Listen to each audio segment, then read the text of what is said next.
बिस्मिल्लाहिर्रहमानिर्रहीम। अस्सलाम वालेकुम। कैसे आप सब लोग। तो आज की जो हमारी रेसिपी है बहुत ही ख़ास और लजीज। ये सर्दियों की आमद है।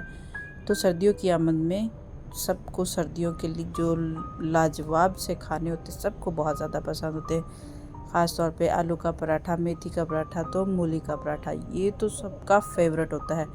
तो उन्हीं में से आज हम एक बनाएंगे मूली का पराठा, जो कि बहुत ही टेस्टी और मज़ेदार, हेल्दी भी और टेस्टी भी, बहुत ही लजीज और मज़ेदार। तो झटपट बन जाएगा, लेकिन कुछ चीज़ें इसमें आपको बताएंगे जो कि बहुत ही ख़ास, अगर आप इसका ख्याल रखेंगे तो आपका पराठा बहुत ही लजीज और मज़ेदार बनेगा। तो आइए हम इसको मज़ेदार से पराठे को बनाना शुरू करते हैं। तो सबसे पहले मैंने यहाँ पे 2 अदद मूली ले लिए, जिनको हम इनका छिलका उतारेंगे। छिलका उतारने के बाद फिर हम इसको ग्रेट्स करेंगे। सबसे पहले हम इसका बारीक सा छिलका उतारेंगे कटर के साथ। मोटा भी नहीं इसको उतारने की ज़रूरत है, बारीक उतारेंगे तो वही बहुत है। तो मूली का क्या फ़ायदा होता है, इसके बेनिफिट भी बहुत ज़्यादा होते हैं, लेकिन अक्सर लोगों को जो मसाला लगा के रखते हैं तो फ़ौरन उसका पानी छोड़ना शुरू हो जाता है।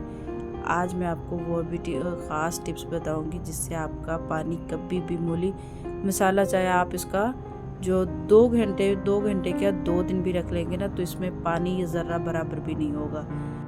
तो मूली को हम ग्रेट्स कर लेंगे, मीडियम साइज़ से करेंगे, यानी कि ज़्यादा मोटा वाला जो साइड होती है वहाँ से नहीं करेंगे। तो दोनों हमारी जो मूली थी इनको ग्रेट कर लिया है। तो अभी हम इसको डाल देंगे, एक बाउल में कन्वर्ट कर देंगे। बाउल में इसलिए डाल के रखेंगे कि इसमें हम डालेंगे 1 टेबलस्पून के बराबर नमक डाल के, तो फिर हम इसको कवर करके तकरीबन 1 से 1.5 घंटे के लिए छोड़ देंगे। अगर आप इसको आधा घंटे के लिए भी छोड़ देंगे ना, तब भी इसका पानी बहुत अच्छे से निकल जाएगा। फिर आप जब इसका पानी निकालेंगे ना, तो तब आप इसका मसाला लगाएंगे।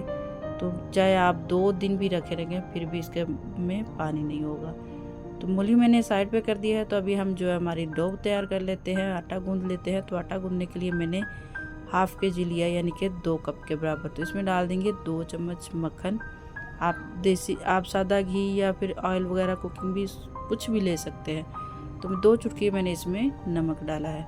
तो अभी हम इसको नीम गर्म पानी से आटा गूंदेंगे। जब भी आप, ये सर्दी आ रही है तो सर्दी में आप अगर नीम गर्म पानी से आटा गूंदेंगे ना, तो आपका आटा बहुत अच्छा सा गूंदेगा। मैंने बाउल में नहीं गूंदा, क्योंकि सबसे मेन चीज़ जो आटा गूंदने का तरीका है ना, वो परात में है। परात में आप कंफर्टेबल और बहुत ही अच्छे से आटा गूंद सकते हो। तो इसको आटा गूंदने का जो टाइम है मैक्सिमम 4 से 5 मिनट लाजमी होना चाहिए। तो आटा हमारा गूंद चुका है। तो अभी हम इसको कवर करके 20 से 25 मिनट के लिए छोड़ देंगे। तो यहाँ पे काफ़ी टाइम गुजर चुका है, यानी कि 1 घंटे से थोड़ा सा ज़्यादा टाइम गुजर चुका है। तो पानी देखिए, मूली छोड़ना इस तरह शुरू हो गई है कि जब आप इसको हाथों से लेके दबा रहे हो ना, तो ये बहुत ही अच्छे से निकल रहा है। मूली एकदम दानेदार, ऐसा उसका पानी देखिए कितना, 1 कप 2 मूली से 1 कप पानी निकला। तो अब आप इसको मसाला लगाएंगे ना, तो मुझे यकीन है अगर आप ऐसा करेंगे ना, तो आप 2 दिन भी, 2 घंटे, 10 घंटे भी रखेंगे ना, तो आपका मसाला कभी पानी नहीं छोड़ेगा। तो एक छोटा साइज़ का मैंने प्याज लिया है, थोड़ी सी मुट्ठी भर मैंने हरा धनिया लिया है, 2 से 3 हरी मिर्च ली है। तो साथ हाफ़ टी स्पून इसमें लाल मिर्ची पाउडर, 2 से 3 पिंच इसमें मैंने हल्दी के लिए है, हाफ़ टी स्पून नमक लिया है, और हाफ़ टी स्पून कुटा हुआ धनिया लिया है, साबुत कुटा हुआ, और हाफ़ टी स्पून इसमें ज़ीरा। तो इन सारी चीज़ों को अच्छे से मिक्स करेंगे। मिक्स करने के बाद फिर आपका मसाला जो आपने मिक्स किया है, ये देख लें, इसका टेस्ट चेक कर लें। आप मिर्ची कम या ज़्यादा खाते तो आप अपने टेस्ट के अकॉर्डिंग देखें। फिलिंग तो हमारी तैयार हो चुकी है। तो अभी हम आते हैं आटे की तरफ, जो कि मैंने गूंद के काफ़ी टाइम पहले रखा था, बहुत अच्छे से सेट हो गया। तो अभी हम इसके छोटे छोटे से पेड़े कर लेते हैं, यानी कि मैंने 2 साइज़ के बना रही हूँ, एक लच्छे वाला पराठा और एक सादा, जो कि आम रूटीन में घर में हम बना के तैयार करते हैं। तो मैं सारे पेड़े इसी तरह बना के तैयार कर लूँगी, और फिलिंग भी जो कि हमारी तैयार हुई है इसको डालते जाएंगे। सारे पराठे अगर आप इसी तरह 1 बाय 1 बना के रख लेंगे ना, तो फिर आपको पकाने में बहुत आसानी होगी। क्योंकि अगर हम एक एक बनाते जाते हैं ना, तो फिर कभी जब घर में सब लोग इकट्ठे होते हैं, तब ऐसे पराठे अगर हमने बना के रखे हो ना, तो बहुत ही अच्छे होते हैं। तो मैंने सारे इसी तरह 1 बाय 1 बना के रख लिए हैं। तो अभी हम आ जाते हैं लच्छे वाले पराठे की तरफ। तो इसको मैंने पेड़े को बहुत अच्छे से बेल लिया है, तो बहुत अच्छे से इसको फ्लैट कर लिया। तो फिर हम इसमें लगा देंगे 1 चम्मच घी, ऑयल या फिर मक्खन, कुछ भी आप लगा सकते हैं। तो अभी हम इसकी कर लेते हैं फिलिंग मैंने बहुत अच्छे से लगाई है, यानी कि मैंने थोड़ी सी हल्की भी नहीं लगाई क्योंकि मूली वाला पराठा है, मूलियाँ सबको बहुत ज़्यादा पसंद होती है, तो इसलिए मैंने बहुत अच्छे से फिलिंग लगी है।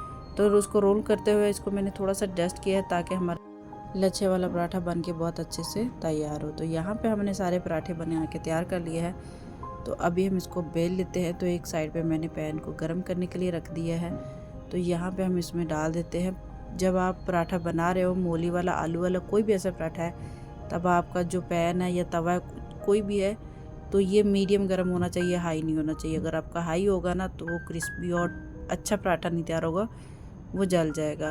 तो यहाँ पे मैंने एक साइड पे घी लगा दिया है, दोनों साइडों पे घी लग जाएगा, आहिस्ता आहिस्ता हो जाएगा। तो हम इसको मीडियम टू लो फ्लेम पर हम इसको पराठे को बना रहे हैं। बहुत अच्छा और क्रिस्पी पराठे हमारे बन के तैयार हो रहे हैं। इस स्टेज पे अगर आपको मेरी वीडियो ज़रा सी भी अच्छी लग रही है तो मेरे चैनल को लाइक, शेयर एंड सब्सक्राइब करना ना भूलिएगा।